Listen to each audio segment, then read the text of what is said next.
So, Dr. Rafik. Yes.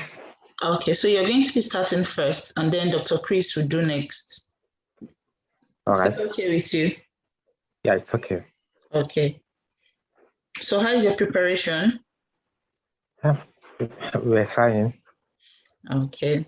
And when is your exam? September 9.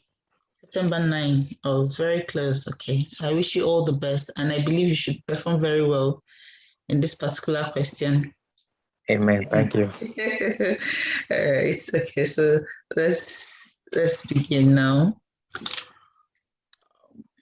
So you have 1 minute to read your question, not 90 seconds. Yeah.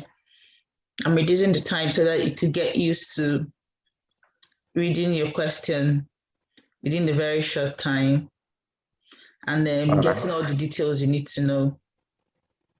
I hope you're happy with that. Yes, I am. Okay. So begin reading your question. I believe you can see your question. Yeah, I can see it now.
Begin. Hello. Hello. Yeah, my name is Dr. Abdul. I'm one of the doctors in this unit. Can you please tell me your name and age, please? Yeah, doctor, I'm Diana Wills, and I'm 40 years. Nice to meet you, Diana. I noticed you brought your child to the hospital. Can you give me his name and age, please? Okay, yeah, doctor, he's Daniel, and he's 4 months. Oh, okay. Thank you for bringing Daniel to the hospital. Can you tell me what really happened to him? Yeah, actually, doctor, this I noticed that my child had a swelling on his right arm, and he's been crying since I came back from work this morning. So I decided to bring him to the hospital. Okay, that's very good of you for coming to the hospital. May I ask who was with him while you were away? Yeah, doctor, my partner. Okay. Is the partner the father? Well, no, he's not. Actually, I separated from the father of the child about a year ago. Oh, okay. And then how is your relationship with your partner so far? My relationship is fine. We're okay. Okay. May I ask, is this the first time that this kind of thing is happening to your baby? Yes, doctor. This is the first time I'm noticing this kind of problem. Okay. Is there any other swelling on his body apart from this? No, I just only noticed that on the right arm. Okay. I quickly need to ask about his medical condition, if you don't mind. Okay, that's fine, doctor. Okay, how was his pregnancy? His pregnancy was okay. Okay. How did you deliver him? It was normal. Okay, fine. Then how about his feeding? His feeding is okay. Okay.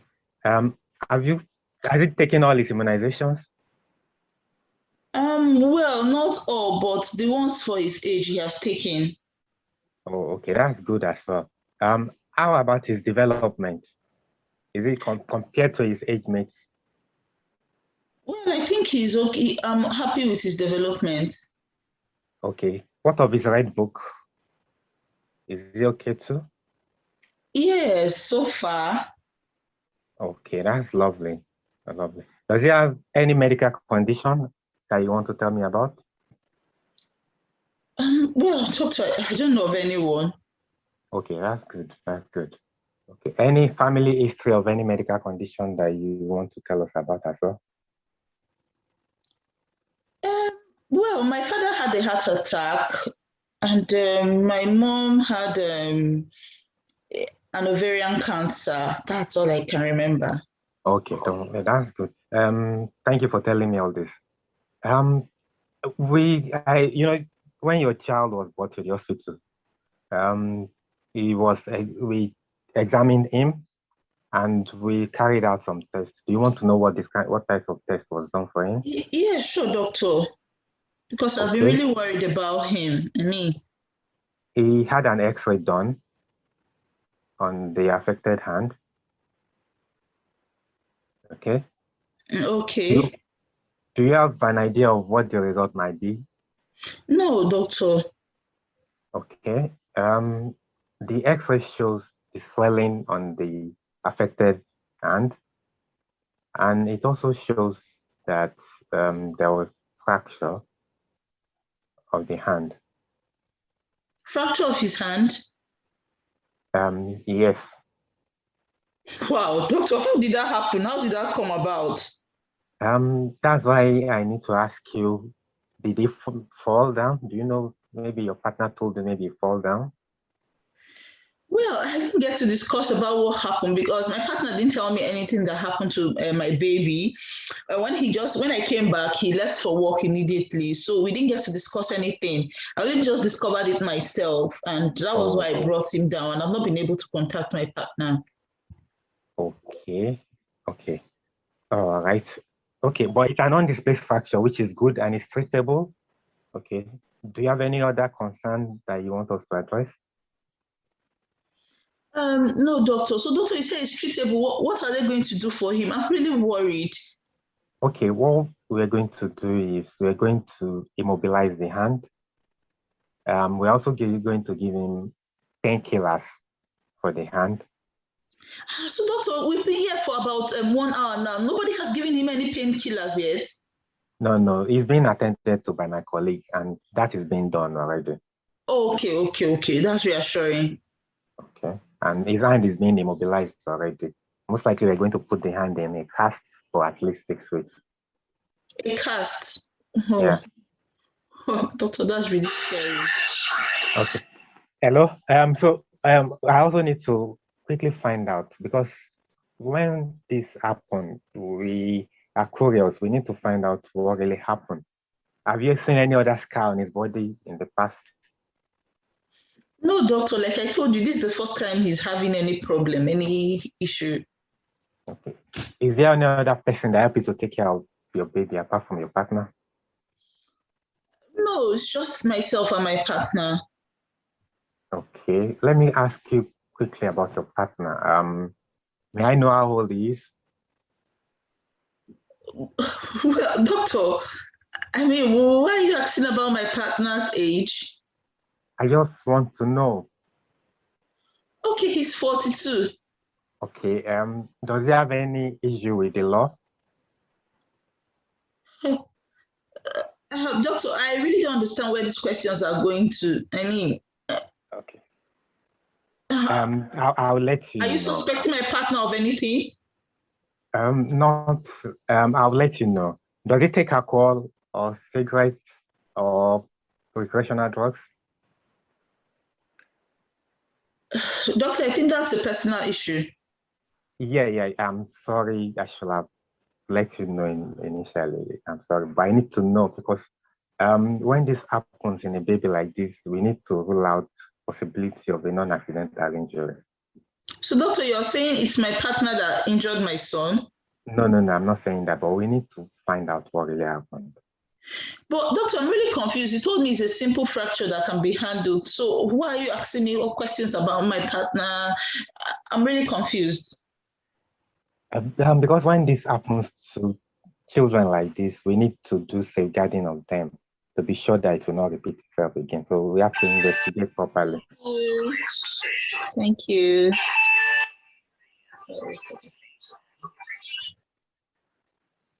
Thank you. Yeah.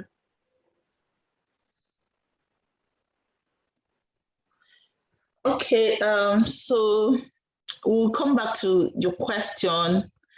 I've written out the things you did well and the things also that I felt you should have added to it. So we'll talk about that later. Let's just take the second case. Dr. Chris, are you ready?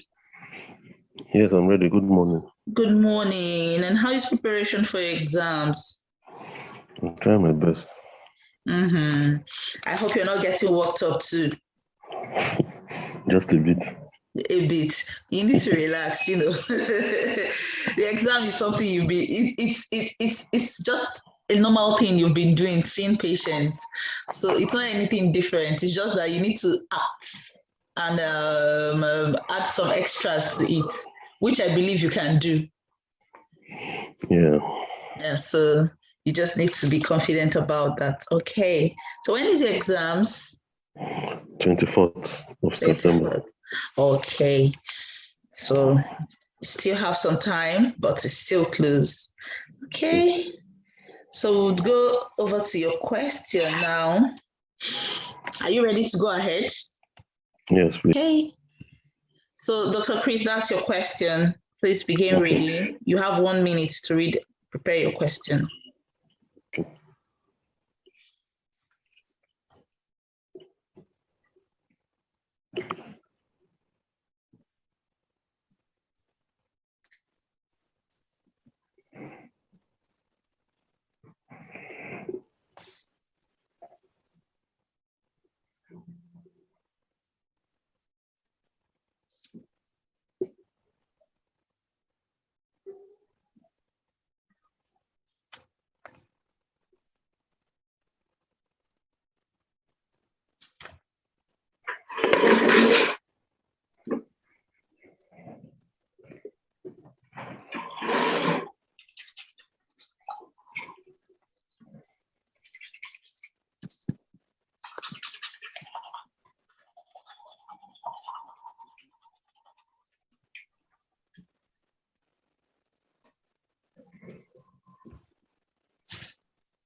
Okay, so you can begin. Okay. Hello. Hello. I'm Dr. Chris, one of the junior doctors in the pediatrics department. Can I know your name and age, please? Doctor, I'm Patience and I'm 20 years. Okay, Patience. Nice to meet you. Nice to meet you too, doctor. I understand you have a son that was discharged of recent. Can I confirm his name, please? Yes, doctor. He's Pat Murphy and he's 10 years old. Yeah. Okay. And how is he doing right now? He's fine. Okay. So I would like to know, do you have any concerns? What can I do for you today? Yeah, doctor, I'm actually here for the results, my baby's results. Okay. I have his results here with me.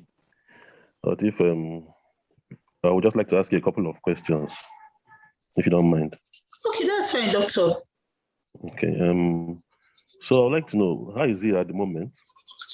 Yeah, doctor, like I said, he's fine. Okay, he doesn't have any complaints at all, any condition right now?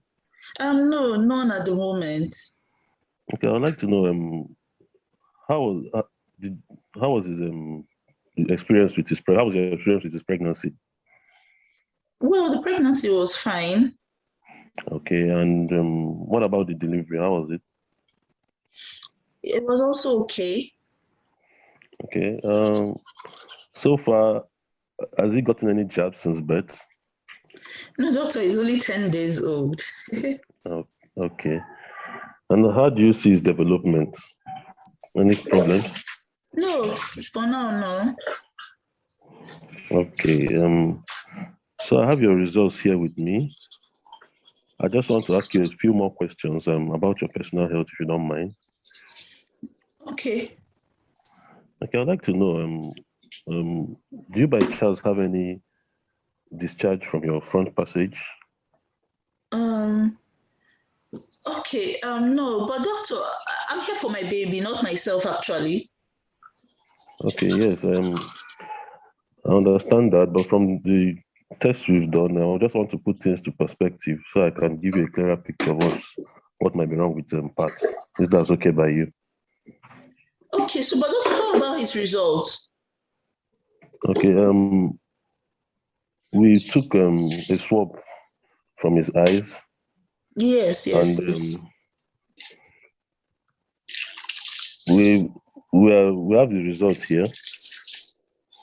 So I just want to get some information from you before I go ahead with the results. Okay, doctor, go ahead. Okay. Okay, so I would like to know, did you by chance have any form of vaginal discharge during pregnancy? No. Okay, and what about your sexual partners? Do you have any more than one? Wow, doctor, this is really going too far. I came for my baby. I don't know why you're asking me about my sexual partner. That's my personal life. Okay, so okay. Let me just tell you about your results, your baby's results. From the test we did, he seemed to have a form of eye infection that is usually gotten from the genital tract of a mother. This is known as chlamydia. Do you understand that? Okay, yes, doctor. Okay, and for this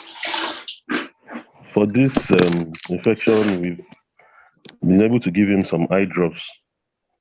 Yes, yes, he's on eye drops. And would you say he has improved? Sorry, you said? Would you say he has improved? Yeah, yes, he's doing well. He has improved. Okay, so do you have any questions so far? So you say he got it from the genital tract. That usually is gotten from the genital tract. I really don't understand. I mean, it's quite bogus for me. What's a genital tract? Okay, so a woman, the passage where the baby comes out from, Okay. if there's any sort of bug in it, a baby when coming out will pick up this bug. So that's what I mean by the genital tract. Okay. So what if I understand you clearly, doctor? You mean that the baby picked up the infection from me? Yes, while coming out, yes. Okay. But I don't think I have any infection. I don't think I have any problems down there.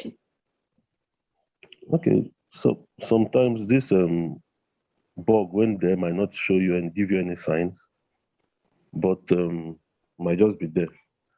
And some of the manifestations might be what we have seen in parts after delivery. Do you follow?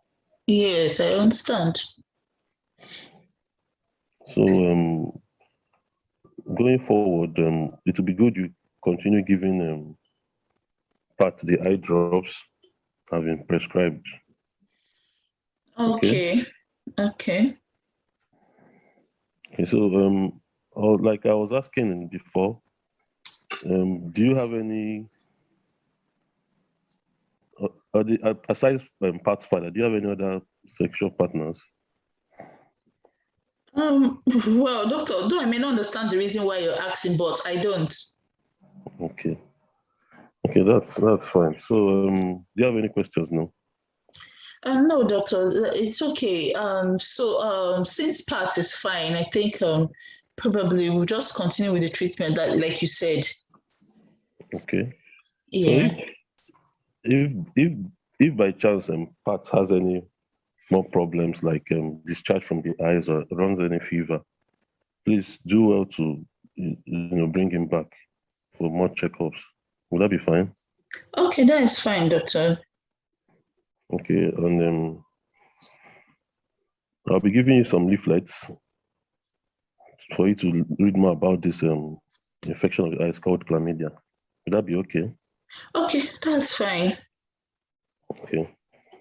I will also be talking to my seniors. If there's anything they would like to add to impart treatment, I'll let you know, okay? Okay, doctor. Thank you for speaking with me today. Thank you.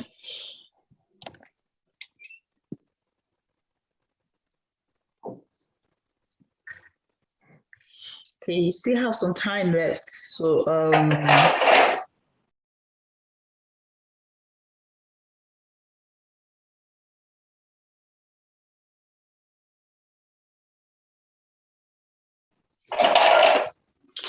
okay. So we're going to go back and then talk about patients. And I'll start with the first one. That's the one that was done by Dr. Rafik.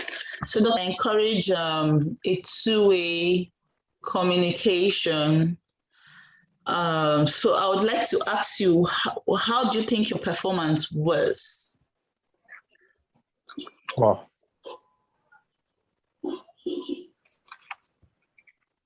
hello? Yeah, I'm with you. Yeah, I said 4. I didn't cover most areas I was supposed to cover. I suspect Usually, it's a non-accidental. sorry to cut you, but usually I like people talking about their positives first, and then before you talk about your weakness. Okay. Okay, positive. Okay, I greeted the patient. Okay. Maybe that's the only positive I noticed. Every other thing, I think I'm mumbling some. Sorry, I didn't get that.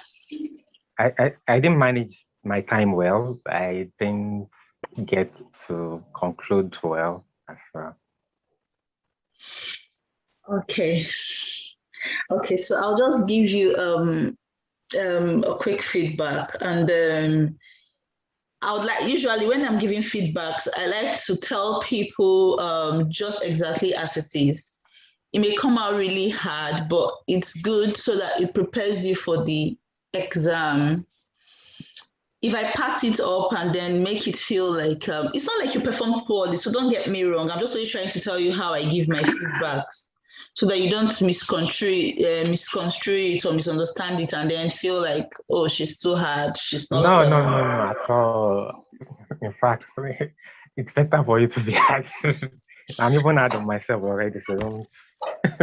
It's Okay. all right. So you actually did well, but just a few things that needs to be corrected to help you with the exam so that you can also ace it very comfortably. Because I've seen situations where people miss the passing mark or passing a station by just 0.1 marks, and it could just be that 0.1 mark you need to get above the 10 stations needed to pass the exams, and it can be really painful. So it's just these little things that makes the difference. So you greeted the patient just like you said, and then you asked about my name. The reason about asking about my age, I really don't know, but I don't think it's okay. Well, it's not like it's totally bad, but I don't think there is any importance in asking about the mother's age. We are in pediatrics, so what we are concerned about is the child. But it's important to know the mother's name so that you can be able to address her and call her and then communicate with her. So you asked about my name and age. So the name, and then asking her how she would like to be addressed is just an extra form of courtesy, because you may be calling her Diana, she prefers to be called Mrs. Wills.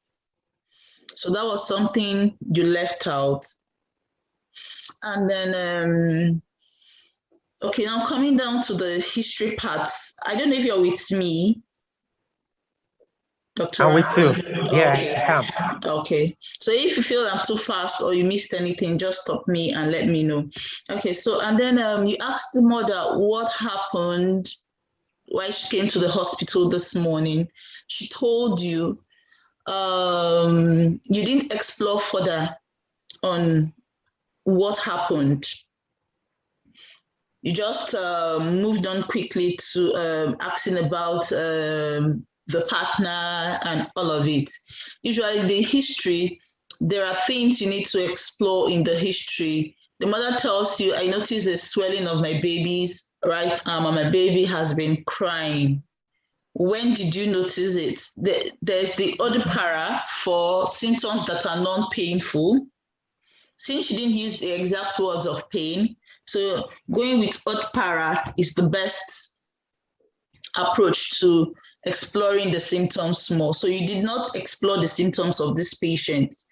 Mother says she noticed swelling of the baby's arm and baby has been crying non-stop. So you need to ask her, when did she notice it? How did it happen? If she has an idea of how it happened.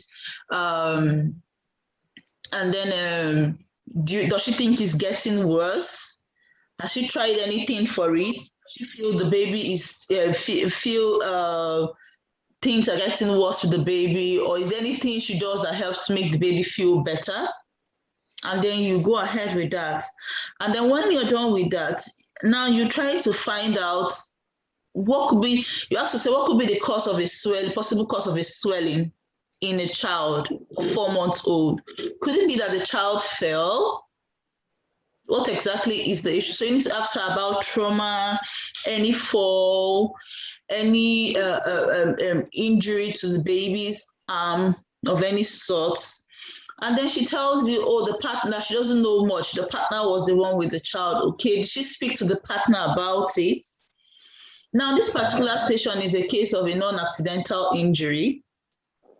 So when you're asking questions about the partner, it doesn't involve you getting into very much details about the partner because there's a lot to do for this patient than asking so much details about the partner. When you start asking so much details about the partner, it makes her, the mother, feel very edgy, or the, Mrs. Diana Wells, feel very edgy.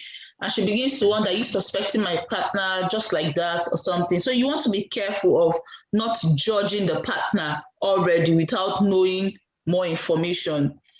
So you just ask very few questions about it. Okay. Ask a few questions about the partner to know if he's actually the biological father of the child, and then how do they get on well? Those are just the few questions you need to ask about the partner. Whether he's got any problems with the law, he doesn't. Even sometimes the father of a child could have problems with the law. It doesn't mean he harms his child. So I don't really see the relevance of that question. The age of the partner, I don't see the relevance of the question. Also, whether he takes alcohol or he smokes. Almost everybody in the UK takes alcohol, just for a few people who don't. So asking about alcohol, and a good number of people smoke, even when they know the danger. So asking about alcohol and smoking, I don't see how beneficial it is for this particular history. So you just end up wasting your time, creating more problems between you and the simulator, and you will not, and then leaving out the very important things. So those questions, I don't think were very necessary. And then you signposted and told me you wanted to ask about a few questions about the child's past health. And then you started asking me questions about breaths. Let me assume probably you were tensed or something, but please be careful not to make that mistake. If you're signposting about medical conditions, then you should ask questions on medical conditions. And the questions you want to ask is this the first time he's having this kind of symptom before? Any has he had any other fractures before? Because you want to rule out the possibility of easy fracture or bone problems in this child. You also want to find out if he has any bluish discoloration of the eyes or any blood disorders. Then also for this patient, when you're asking about past medical history, especially in pediatrics, it's very important to ask about does the mother have any other child, or does this child have older siblings? I don't know if that makes sense to you, because that is the only way you'll now be able to find out if there is a history of similar illness in other siblings. That's fracture of their bones. And then that will help you know that, okay, this is a familial condition. So, and then after asking about if she has any other children, she says no. Okay, any other relatives or family members who has had babies with fractures or children with fracture that is not caused by fall or by trauma, she says no, then you move ahead.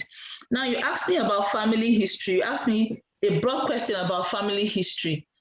I expected that you were going to cone your question about family history to this particular case. So that was why I told you, I started telling you that my father had a heart attack and my mother had ovarian cancer. Because you just asked me any family history of any medical condition. Of course, those are medical conditions. Are they not? Yeah. Well, they were not relevant. Yeah, they were not relevant. So you have to be specific on what you're asking so that the patient doesn't take you to town and end up wasting your time. And then, okay. And when I told you about the family history, you told me good. Okay. I mean, my father died of, I told you my father died of a heart attack and my mother ovarian cancer. Is that a good news? No. So I think you should. That wasn't what I was expecting. So I was like, I didn't know what to say again. So you need to be careful of your after expressions when patients tell you something. You need to listen, ensure you're listening carefully, because I'm sure if you say good, the examiner would open eyes and look at you like, good, okay. So you need to be careful of what you need to listen to the patient carefully. I believe if your friend is talking to you and tells you that, my father had a heart attack and my mother, you wouldn't say good. So you should try to listen to what the patient is saying and then offer empathy at that point. Oh, I'm really sorry about all of this. Even if it is not what you're expecting, but for the fact that you asked, let's say you asked a broad question or a non-specific question and the patient has given you that, you need to empathize before you move ahead. I don't know if that makes sense to you. It does. It does. Okay. So, and then, well, so this mother was a bit worried about her child. She told you that the child had a swelling of the arm, just before I go ahead, had a swelling of the arm and has been crying. And she's just coming back from a night duty. I don't know if you've ever returned back from work, you're so tired, and all you just need to do is you're just, okay, let me see how to put this person to sleep, and then I go to bed. And then all you then have is a child crying, and then you notice this swelling on the arm. Don't you think the mother will be distressed? She will definitely be. Good. So I expected that you would offer some form of empathy at that point, that, oh, this must be really distressing for you, or this must, and of course, any mother generally having the child uncomfortable, even without her being having any work stress, is already so much stress for her. I mean, every mother wants the child to be comfortable, happy, and not crying or seeming to be in pain. So I expected you to offer some form of empathy to her at this point, but you did not. So that would affect your IPS. Definitely. So you need to listen to the patient, keenly listen to the patient, just like you will listen to a friend telling you about the problems, and offer empathy where necessary. I don't know if that makes sense to you. It does. Okay. So now, coming now to disclosing the X-ray. You know, I have talked, I don't know if you've attended any of my earlier sessions before, but I've talked about history. Usually for the exams, you're marked against history, management, and then you're also marked against IPS. Now for your history includes all the questions you will ask the patient, the examination of the patient, and then investigations. Okay. Then diagnosis comes under management, disclosing the diagnosis and explaining, and then telling them what you will do for this patient. Now, you did not examine this patient, or you did not talk about the examination. Okay. The patient was in the other room. Yes, the child is in the other room. So you could just say, oh, because the simulator has the examination findings with her on the paper there. All she's waiting for you is to say something about it, then she hands it over to you. I thought because the child was in the other room, I might not be able to examine. So how would you manage the child then if you've not examined the child?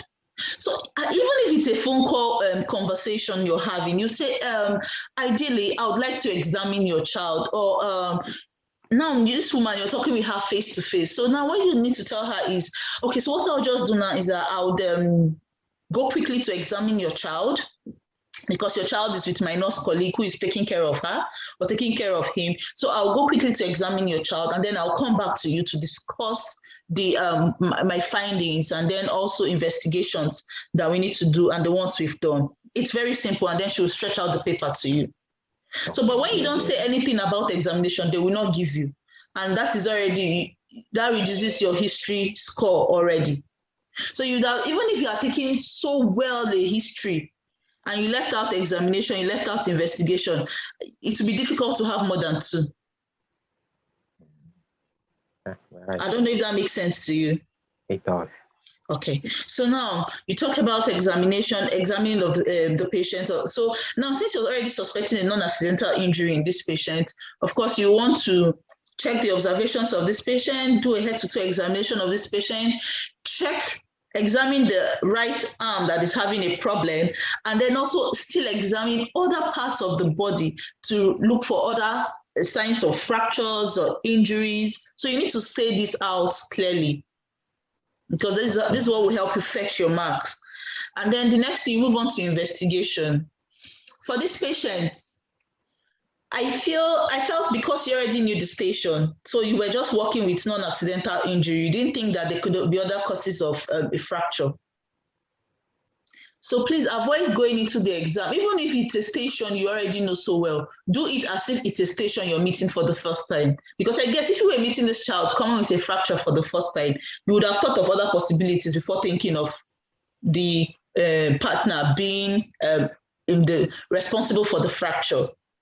So you need to tell her that we actually did an X-ray of that right arm of your child, and this and this and this is what we found: a spiral fracture. You said that there was a fracture.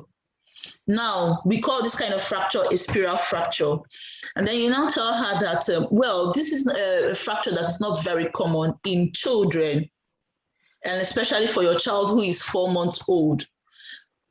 Usually, then you explain to her that the bones of children are usually very flexible, and even if they have a fall, they usually would not have this kind of fracture. That this kind of fracture seems to be a fracture that was inflicted, or seems to be an injury that was inflicted on the child by an external force, by someone, or you could just say by an external force, just to leave it like that. And then you can now go on that, well, there are still other possible causes of this fracture, so we'll still need to do further investigations for your child. Then you move on to talking about other investigations you want to do. Of course, you want to do, sorry, just a minute. You want to do vitamin D, calcium, to rule out possibility of rickets in this child. You want to do an ALP in this child. And since you're thinking of a non-accidental injury, you also want to do an X-ray of other parts, of other bones and other parts of the body, because it's also possible he has a fracture in other parts of his body. And then since you're also suspecting a non-accidental injury, apart from the fracture the person inflicted or the injury the person inflicted on the child, could be also possible that you also cause some organ damage. So you want to be sure that the child is okay generally. So you want to do a liver function test just to be sure that there's no problems in the abdomen, a kidney function test, that's urea, electrolytes, and this thing. You also want to do a scan of the abdomen. I don't know if that makes sense to you. It does. Yeah.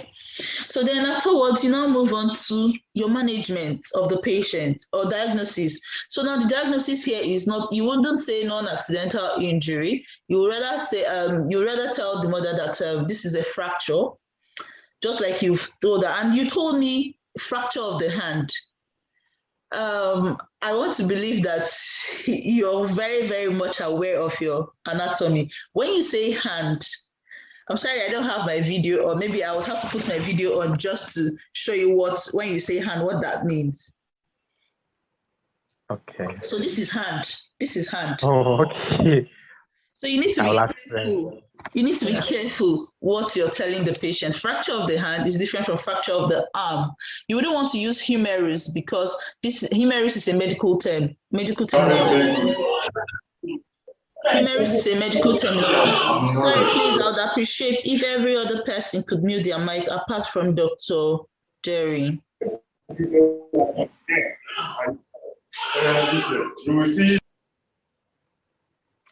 Okay, so you need to be careful what you're saying and what you're telling the patient.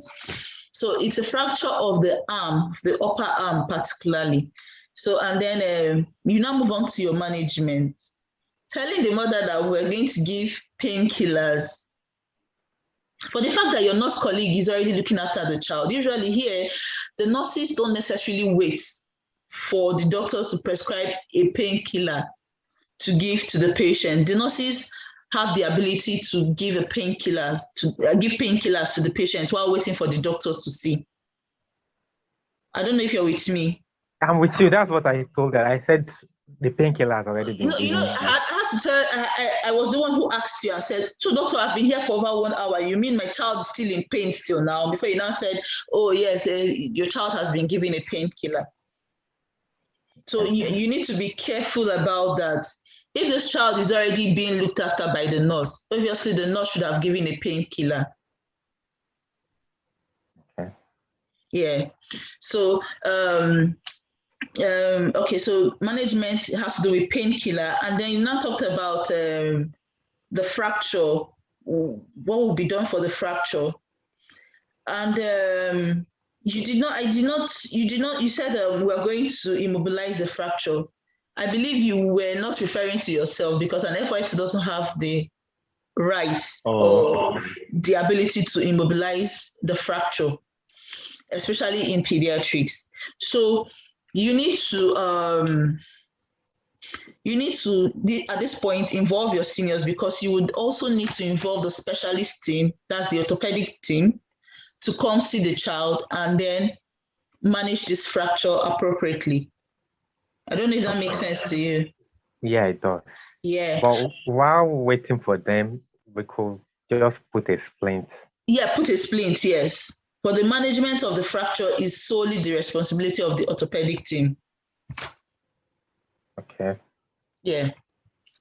So, or the full management of the fracture, because you can immobilize the arm just to avoid further damage to any other thing, but you are not you're not the one managing the fracture and putting the casts and everything. I don't know if that makes sense to you. Yeah, it does. Okay, so then, and then also because you're suspecting a non-accidental injury, you've explained to the mother that this patient, this particular patient doesn't, is not, this kind of injury is not common in a child of this age, being that the child is not very mobile, and then also being that the child is not, the child is not very mobile, and the child is not, and this kind of fracture, the nature of their bone doesn't support this kind of fracture. We feel that this fracture was inflicted, or this injury was caused by someone, but we are not very sure who that can be. So you need to let her know that we are going to, first of all, admit the child in the hospital. Sorry, before we even start any other management, you must let the mother know that you are admitting the child in the hospital before moving on to any other things to talk about in the management. So you're admitting the child, and then also you're going to be involved in the social services. Now, once the mother hears social service, doctor, social service, why? Said yes, because this usually we are very, very particular about children, and we want to ensure that they are very safe. That if she now expresses worry that the social service take her child away, we need to let her know that social service, they're not there to take the child away from her. The job of social service is to ensure that where the child is staying, the environment, and everyone staying with the child offers the child some form of safety. So we would need to involve them as they would dig in more into the matter to find out why this exactly happened, and then discuss this with you and your partner. It's very simple. I don't know if that makes sense to you. It does, yeah, I'm with you. Yeah, so and then that's just the summary management of the patient. And then, so for the management of the patient, admission, patient has already had painkillers, informing your senior, doing further investigations to rule out other fractures in any other part of the body, and then inviting, what do you call it again? The specialists to come manage the fracture appropriately, and then also the social services who would digging deep into the matter to find out why the child had this kind of injury. The patient may say, doctor, but is it possible, could it be my partner that hurt the child? Then you need to let her know that, well, we cannot say exactly at the moment, as you have also not spoken to your partner to know what happened, but it's one of the possibilities. So we need to explore and find out. I don't know if that makes sense to you. It does, yeah. Yeah, okay. So I don't know if anyone in the other participants. So do you have any questions? Sorry, before we move on. Like, you know, when I started, I wasn't sure whether to use Odipara or not, because I've been given a diagnosis. The baby was with my colleague, and you know, the first thing I asked the mother, how did it happen? And all she told me was that she just came back from work. Her partner was with the baby and left for work. So I wasn't sure if, even if I asked all the questions, she would be able to provide me with an answer. That was why I didn't explore that angle. Please, for whatever reason, it's important to take a history. It's better you ask her, she says, doctor, I don't know, than you don't ask her at all. It means that when you don't ask her at all, it's assumed that you don't know it. Oh, okay. Yeah, so it's important you ask her that question, and then let her tell you, doctor, I'm not really sure, doctor, I don't know, doctor, it was my partner. Then fine, you now know that the examiner knows that you know what to ask. It's just that the patient doesn't have the information. Okay. But obviously she noticed the swelling at a particular point in time. So when did she notice the swelling? Has it increased since she noticed this? The baby is crying. Is the baby the baby is crying? Can she pinpoint why the baby is crying, or has the cry gotten worse? That shows the baby is in some form of discomfort. Okay. What has she done since she noticed all of this? Those are the questions in Odipara. So I think she'll still be able to provide an answer, even without having a full information about what caused the fracture. Okay. All right. Thank you. Yeah. So do you have any other question? No. Okay. Does any other person have any other question? Yeah, please, I have a question, please. Yeah, go ahead. Good morning. Yeah, you actually articulated that we should not actually mention non-accidental injury as a diagnosis, right? Yeah. So please, how do we pass the message? Make sure that it's not just a straightforward fracture of the arm. Yeah, so okay, like I was saying, I said you explain to the patient, tell the patient that this is, the child had a fracture. So that the patient had a fracture, and sorry, just a minute. Okay, that the patient had a fracture, has a fracture, and this kind of fracture is not common in children of this age. Why? The child is only 4 months old, and how much mobile is a 4-month-old child? Two, also, their bones are very flexible, and usually they would not incur this type of fracture even if they fall. I don't know if that makes sense to you. Yes, it does. Yeah, so you need to, so these are the things you need to let the mother, these are the things you give the mother or tell the mother, that will make the mother know that this kind of fracture is not a usual fracture, it's not a normal fracture expected of a 4-month-old child. Okay. Yeah. All right. Yeah, secondly, please, what are the differentials you're supposed to rule out in this case? Okay, so now in this particular case, there are several things that could cause a fracture in this case. One of it is what you call it, could be rickets in this child due to deficiency of one of the minerals, calcium, vitamin D. So that's why you need to first of all ask if there are any, and then also it could also be familial. So you need to find out if there is any such in the family. So that's where you ask the family history. She has other children who have similar conditions of heart fractures of their bones, and then also relatives. And then also you need to find out if this is the first fracture the child is having, because if he has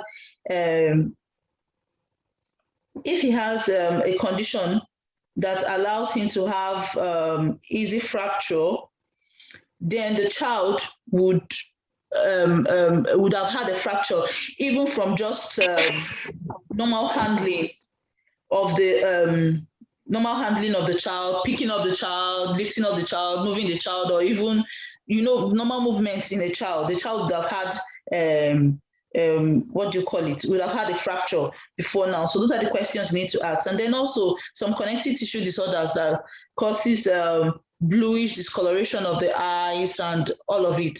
So that's why you need to ask for a bluish discoloration of the eyes in this child. I don't know if that makes sense to you. Yes, it does. Okay.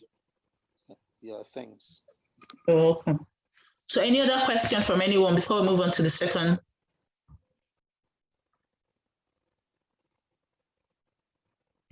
Okay.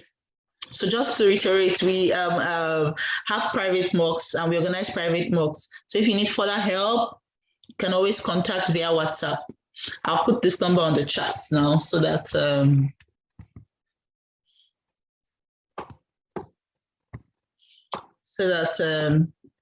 those who need it can.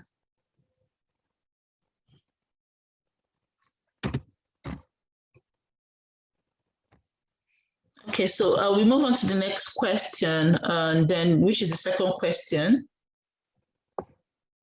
So that's Dr. Chris, right? Are you still available, Dr. Chris? Hello, yes, I'm available. Okay, so it's a two-way thing. So can you tell me what you did well and what you think you did not do well?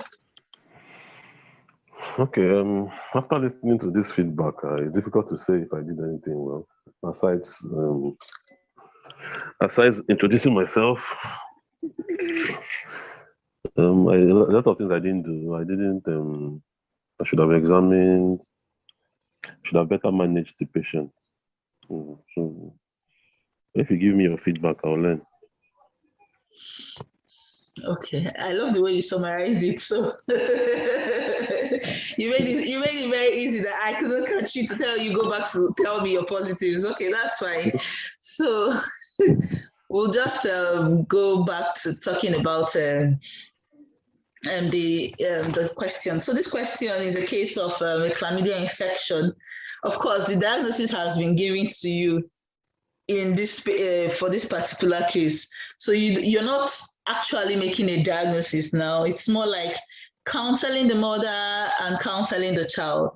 And this is a very long station, and that's why you need to be very discreet about the questions you're asking so that you can be able to meet up with timing. Now for you, introduce yourself, asked me my name, which I did, and then you asked, I can't remember if you asked me about the name of the child. Okay, yeah, you did. Yes, you did. So, and then you asked me why I was here. I told you I was here for my results. And you immediately jumped into asking me about birds. You just asked me how was the child, and I said, fine. And you didn't take any other further history from me. So that aspect of history, it would have been difficult to score a very good score or even score up to average. So for the history for this patient, doctor, I'm here for my child's results. Okay, can you just tell me what happened? What led to your child having this test done? And then the patient will tell you Oh, yes, doctor. My child had a discharge from the eye, and so at 7 days old, at 7 days of life, or at 6 days of life, and I brought the child to the hospital, back to the hospital, and who were admitted. He was treated, and then currently he's on chloramphenicol eye drop. Okay, that's very good. So how is he doing now? Is he still having any discharge from the eyes? You need to find out that. Any redness of the eyes, any swelling. Obviously, a chlamydia infection of the eyes will give all of the symptoms. So you need to find out exactly, not just asking the mother, how is the child? The mother says fine.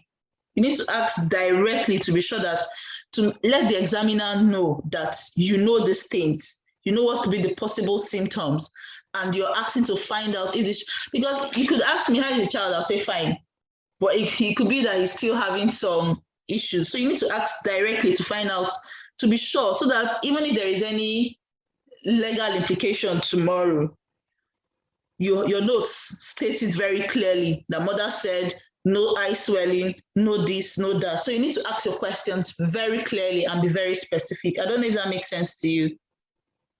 Yes, it does. It does. Okay, so you're asking her about any eye discharge at the moment, any redness of the eyes, any swelling, any fever, and then you want to know how the child is doing generally, if he's feeding well, which you get to ask either in your birth history, or you can still ask it at this point. And then you now want to ask few questions. Just let her know few questions about the child's past health. So how has the child been generally? Is there any medical condition he's been diagnosed with? Although it's a 10-day-old child, but it's possible they could have picked up something at birth. So it's just good to find out that. And then you move on to the family history. But family history at this point is not very much significant, but you could just ask for completeness sake. And then you move on to your birth history. That's where the work is. So now in the birth history, you need to ask about the births, pregnancy, the birth, which you did. And then you want to know if it's a normal delivery and all. And then asking about immunization in a 10-day-old sounds really somehow, because I believe you should be aware of the UK's immunization schedule. The first immunization a child gets in the UK is at 8 weeks, except in rare circumstances that if you want a child to have a BCG, which is not very common, but if you request that, then that could be given to the child a few days after birth. But otherwise, the first immunization in the UK schedule, immunization schedule, is at 8 weeks of life. I don't know if that makes sense to you. Yes, it does. Yeah, so actually a mother who has a 10-day-old child, if the child is up to date with immunization, would let the examiner feel that, is it that he's not aware of the UK immunization schedule? Is it that he doesn't know the questions to ask? So many things to be going on in the examiner's mind. So I don't think it's an important question to ask there. So now, red book and then the development of the child is the same thing. Usually the red book is used to document the child's immunization, and then also the development profile of the child. So if you're asking about red book, you stick with red book. If you're asking about development, you stick with development. But usually I'll say it's better to ask about development as it's more specific. Now, are you happy with your child's development so far? Yes or no? The mother gives that to you. And then you now move on to asking about the child's diet, whether the child is eating, whether the child is the child is feeding well, how is the wee and poo, and what have you in that. And then you ask her about the child, where is the child at the moment? That's for the history of the child. Okay, child is at home. She'll tell you the child is at home with the dad. Okay, so that ideally I would have loved to examine your child. But since your child is not here at the moment, it's okay. If she has anything on the examination findings to present to you, she'll give you the paper as long as you said examine. But if you don't say the word examine, even if she has anything on the paper to give to you, she'll keep it with her until you said something until you talked about it. So he said, ideally, I'd have loved to examine your child, but since at the moment your child is fine and is on the, and you mentioned to me he's on chloramphenicol treatment, please go ahead with the eye drops and then this. Now, sorry, before you talk about the management of the child, after the examination, you tell her about the result, that this is the result of the swab we did. It shows that your child has an infection with a bug. There's an infection with a bug in his eyes. And usually this bug is called Chlamydia. And this kind of bug is usually picked up from the, I wouldn't use genital tract because that's a medical terminology, usually picked up from the birth canal of the mother or from the birth passage of the mother. I don't know if that makes sense to you. Yes. So you need to be careful of medical terminologies because you just end up confusing your patient and making your patient take more of your time. And then she now says, oh, wow, doctor, but I don't have any symptom. Yeah, so okay, but I'll just like to ask you a few more questions about that. And you need to signpost because you went on to asking me about sexual history, asking the patient about the sexual history without signposting. Please, that should not happen because sexual history is a very sensitive history and you need to signpost very well before you ask any question. So you just let her know in the light of this result or with regards to this result, I'd like to ask you a few questions about yourself and then also your partner as well as your sexual history. And then you move on quickly because it's a very long station. You need to speak moderately fast. I wouldn't say very fast, but moderately fast. So you need to ask her, so how have you been? Are you having any symptoms at the moment? Any lower tummy pain? Any discharge from your front passage? Mother says no. Any problems with your wee? Because if you go about asking all the symptoms of UTI, it may take your time. So any problems with your wee? Mother says no. Okay, you move on. That has already taken care of the symptoms of UTI. Then you move on to asking about your partner. How about your partner? Is he having any discharge from the front passage? Any problems with his wee? And what have you? You finished with that. Then you move on to the sexual history, which you signposted already before you ask questions about it. So a few questions about your sexual history. Usually when patients come with this kind of in these situations, we usually ask them these questions. So you move ahead to ask her, does she have any other partners? And then if she says no, and has she had any other partners in the last 6 months? She doesn't have to have any other partner at the moment, but any other partners in the last 6 months to 1 year. If she says no, you ask about the husband. And usually in this kind of situation, the partner, she's now worried. She's worried if her partner is cheating on her. So she'll ask you, since you've told her it's a sexually transmitted infection, she'll ask you, doctor, does it mean that my partner is cheating on me? So if I have to ask you that question, how would you answer me, Dr. Chris? Okay, is my partner cheating on me? Yeah. Okay.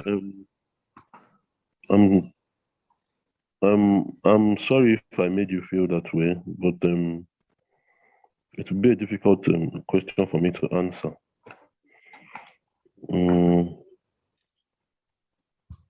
However, it's okay. I really don't. I'm sorry if I made you feel that way. However, this is a difficult question for me to answer.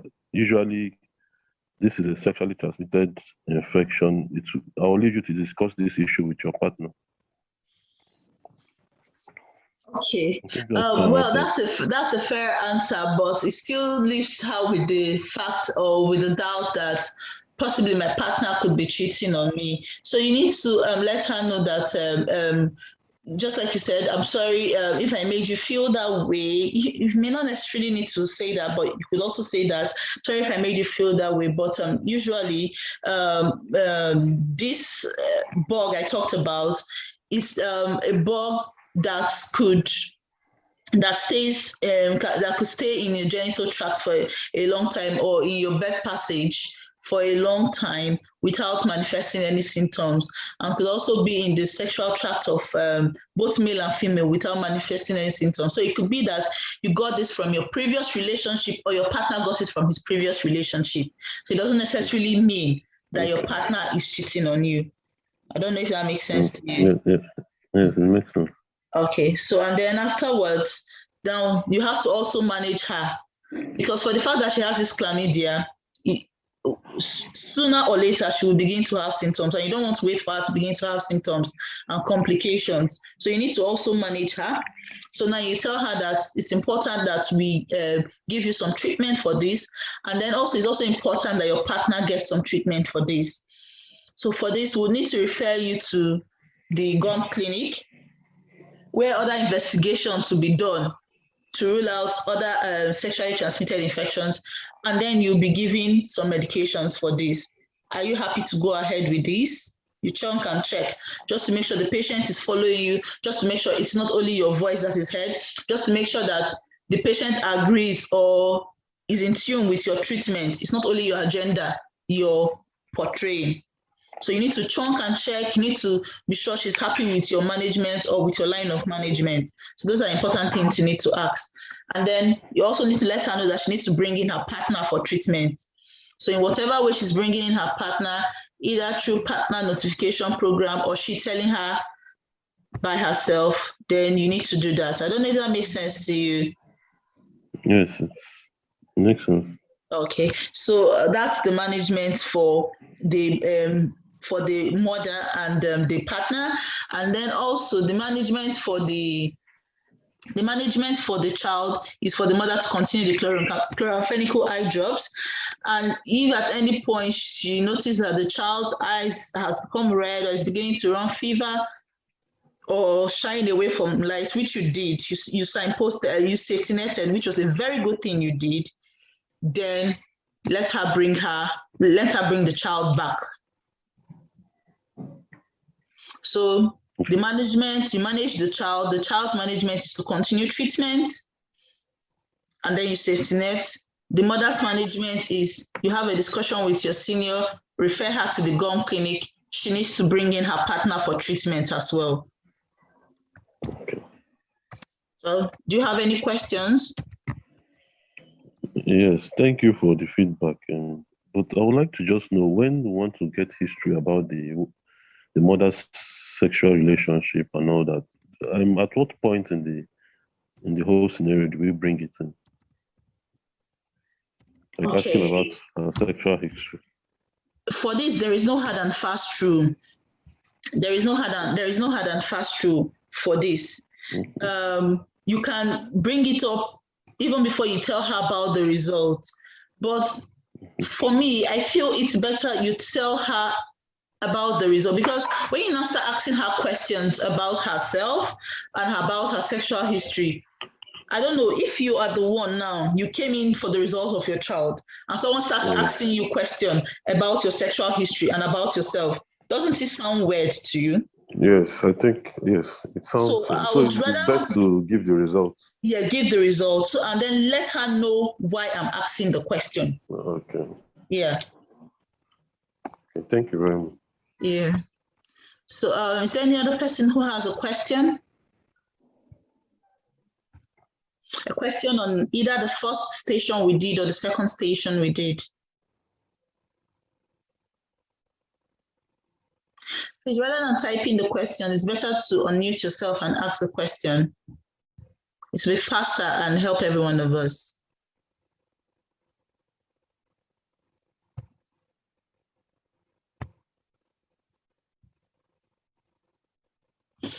Okay, so it seems there is no question at the moment. So I hope this was helpful for everyone. I am going to please send in a feedback form so that I can improve on my teaching too, and also make the session beneficial for you each time you join. So I'll send in a feedback form. Please do well to assist in filling the form, and so that I can have this feedback and then go through them. And also, I've put in the chat box there for those who would like to do a private mock. that's the number there to chat on WhatsApp. So just chat on WhatsApp, and then we can organize a private mock and be able to help you more sort out your weaknesses to help you ace this exam very easily.